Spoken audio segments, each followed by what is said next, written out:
తాకట్టులో ఉన్న బంగారానికి తక్షణ విముక్తి. ఈ రోజు మార్కెట్ రేట్ క్యాష్ మీ చేతిలో. శివ గోల్డ్ కంపెనీ, మీ నమ్మకానికి మా హామీ.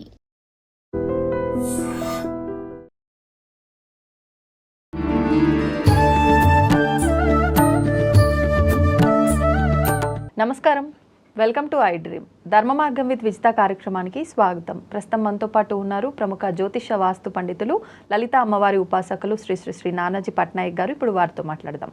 నమస్కారం అండి. శ్రీమాత్రే నమః. మనం క్రిందటిసారి ఒక టాపిక్ మాట్లాడుకున్నప్పుడు దాంట్లో మీరు పితృదోషము అన్నారు, అది అందరికీ తెలిసిందే. ఇంకొక మాట వాడడం జరిగింది పితృద్వేషము అని చెప్పి.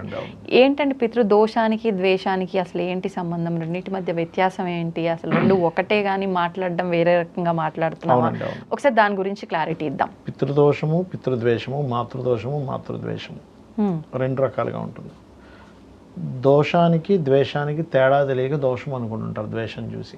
అంటే ఎలా అంటే సన్న సూర్యభగవానుడు లేదా 9వ భావము ద్వేష సంబంధించిన కారకత్వాలు కలిసి ఉంటే తండ్రితో గొడవలు ఉంటాయి, కానీ అది పితృదోషం కాదు. అది తండ్రితో గొడవ ఉంటుంది. అంటే తండ్రి మాట వినకపోవడము, తండ్రికి ఈయన అర్థం కాకపోవడం, ఈయనకి తండ్రి అర్థం కాకపోవడం జీవుడికి జరుగుతూ ఉంటుంది. ఇట్ ఈస్ సేమ్ మాతృ విషయంలో కూడా అలాగే జరుగుతూ ఉంటుంది. మాతృదోషము, మాతృద్వేషము. ఓకే. అంటే ఇక్కడ దోషానికి ద్వేషానికి తేడా ఏమిటి అంటే, ద్వేషం ఉన్నప్పుడు ఏంటంటే కేవలం వాళ్ళు పుట్టినప్పుడు వాళ్ళిద్దరి మధ్యన కమ్యూనికేషన్స్ మాత్రమే ఇబ్బంది వస్తుంది. ఓకే. దోషం ఉన్నప్పుడు ఏమవుతుంది అంటే అది ఆ ఒక్క జన్మకి కాకుండా జన్మ జన్మలకి వెళ్తూ ఉంటుంది. పితృదోషం విషయంలో ఎలా ఉంటుందంటే ఇది కేవలం తండ్రికి సంబంధించింది కాదు. పితృదోషం అనేది పితృదేవతలకు సంబంధించింది. అంటే యాన్సిస్టర్స్ నుంచి వచ్చేటువంటిది ఏదైతే అనుగ్రహం రావాలో అది ఆగుతుంది అంటే పితృదోషము. కేవలం తండ్రితో ఉండే కమ్యూనికేషన్ మాత్రమే పాడైంది. తండ్రి మాట ఈయన అర్థం కావట్లేదు, ఈయనకి తండ్రి మాట అర్థం కావట్లేదు, ఇద్దరి మధ్య సరిగ్గా లేదు. దట్ ఈస్ పితృద్వేషం. ఓకే. ఇప్పుడు దీనికి ఒకటే ట్రీట్మెంట్ ఉండదు.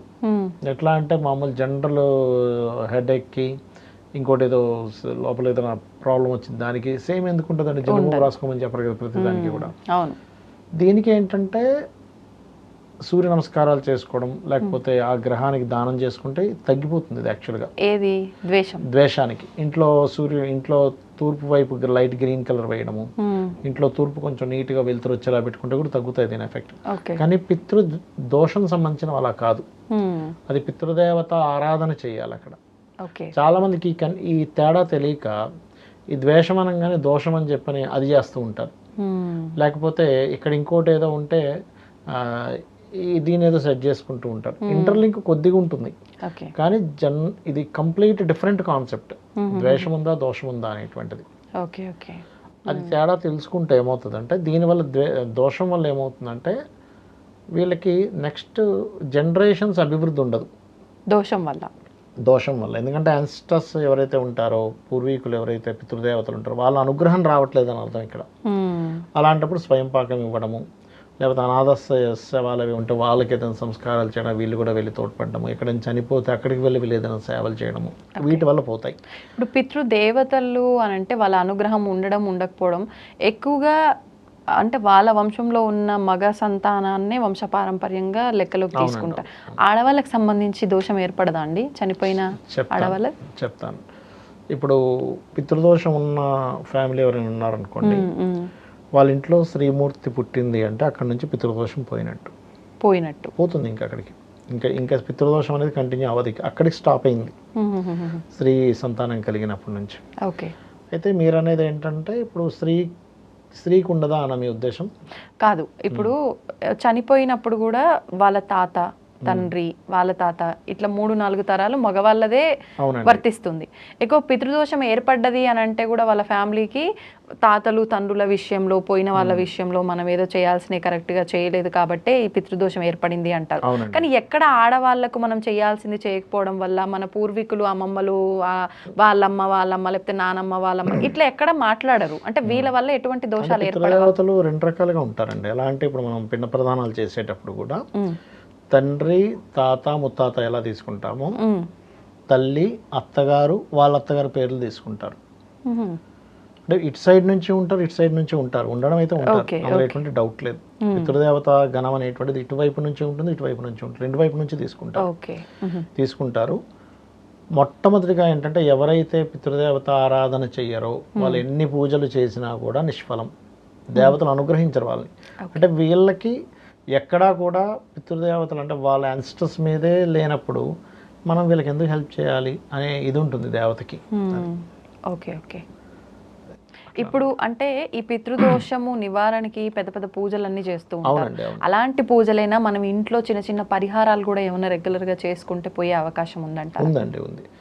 పక్షులకి నీళ్లను పెట్టడం ద్వారా కూడా పోతుంది, చలివేంద్రాలు పెట్టడం వల్ల కూడా పితృదోషాలు పోతాయి, స్వయంపాకం ఇవ్వడం ద్వారా అమావాస్యకి స్వయంపాకం ఇవ్వడం ద్వారా కూడా దోషం వెలిగిపోతుంది, కాకులకి ఏదైనా వేయడం ద్వారా కూడా దోషం తొలగిపోతుంది చెప్పాలంటే.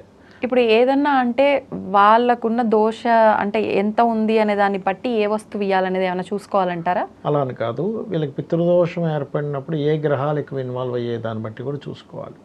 చూసుకుని ఆ గ్రహ సంబంధంగా కనుక వీళ్ళు దానాలు ఇచ్చుకుంటే కూడా ఇంకా త్వరగా వాళ్ళకి ఫలితం రావడానికి ఛాన్స్ ఎక్కువగా ఉంటుంది.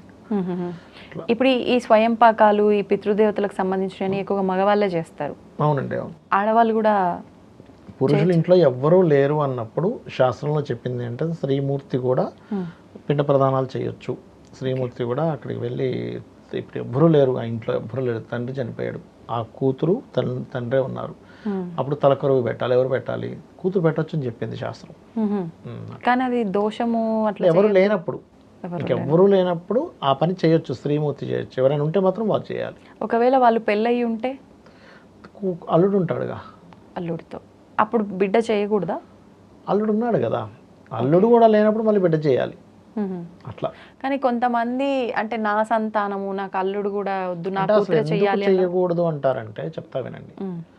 ఇదంతా కూడా సోల్ రిలేటెడ్గా చేసేటువంటి ఒక క్రియ. స్త్రీలకి తొందరగా కనెక్ట్ అవుతాయి అవి. ఓకే.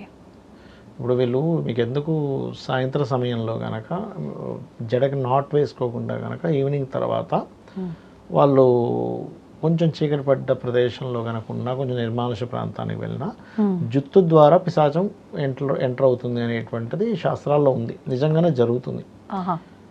మరి అలాంటప్పుడు ఇలాంటి కార్యక్రమాలు చేసేటప్పుడు వీళ్ళ సోల్ ఏమాత్రం కొంచెం డెలికేట్గా ఉన్న తొందరగా కనెక్ట్ అయిపోతాయి అక్కడికి వచ్చినటువంటి కొన్ని.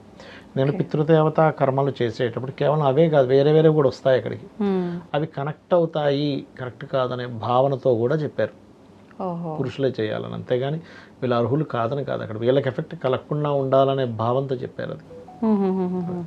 ఓకే, ధన్యవాదాలండి. శ్రీమాత్రే నమః. And for more videos, Please subscribe to iDream. Please subscribe to iDream. Please subscribe iDream. And please subscribe to iDream. For more videos, subscribe to iDream. please like, share and subscribe to the channel. Congratulations, iDream. Subscribe to iDream. Subscribe to iDream. So subscribe to iDream Media. iDream की iDream team अंदर की huge congratulations. Please subscribe iDream Media. Please subscribe to iDream. Subscribe iDream. Please subscribe to iDream. iDream అంటే నా కళల channel subscribe చేసుకున్నారు, నోరు తిరుగుతలేదు, మీరైతే గంట గుర్తు కొట్టండి. For more such videos, please subscribe to iDream. Subscribe to iDream. Please subscribe to iDream. Please subscribe iDream Media. Please do subscribe to iDream. Please subscribe to iDream Media. For best entertainment and information, please subscribe iDream. And don't forget to subscribe to iDream.